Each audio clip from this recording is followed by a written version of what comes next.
नमस्कार. आज short cot सेटचं शॉपवाल्यांसाठी मी collection घेऊन आलेले आहे. तर आपल्याकडे हे होलसेल रेटमध्ये मिळणार आहे.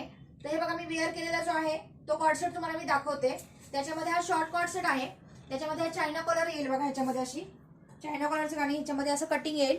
शॉर्ट कॉट सेट जो आहे त्याला ही अशी पॅन्ट पण येईल. वेटिकन फॅब्रिकमध्ये आहे, वेटिकन फॅब्रिकमध्ये येईल. आणि ह्याच्यामध्ये दोन कलर्स अवेलेबल होतील तुम्हाला. हा एक ऑरेंज शेडमध्ये असा एक कलर, ऑरेंज रेड शेडमध्ये, आणि ह्या नेव्ही ब्लू कलर आहे. कलर चार्ट हा खूप सुंदर आहे आणि खूप छान कलर चार्ट आहे. तर त्याच्यामध्ये अजून एक मी तुम्हाला एक रेवॉन फॉईल म्हणून आहे, त्या रेवॉन फॉईल मध्ये पण दाखवते. हे रेवॉन फॉईल मध्ये पण शॉर्ट कॉट सेट येणार. रेवॉन फॉईल आणि कपडा खूप सुंदर आहे ह्याचा, आणि ह्याला पण पॅन्ट येणार. तर हे जे आहे ह्याच्यामध्ये अजून एक कलर येईल. ह्याच्यामध्ये असा एक रेड कलर येईल बघा, खूप छान आणि खूप सुंदर कलर आहे. तर असाच जे शॉपवाल्यांनी ह्याचं बुकिंग करायचं आहे, तर त्याच्यामध्ये वेटिगन आणि रेओन असे दोन तुम्हाला साइजेसमध्ये एल एक्सेल डबल एक्सेल अशा बंचमध्ये तुम्हाला ह्याचं कलेक्शन बुक करावं लागेल. अशा बंच साईजमध्ये तुम्हाला घ्यावं लागेल. ठीक आहे, थँक्यू.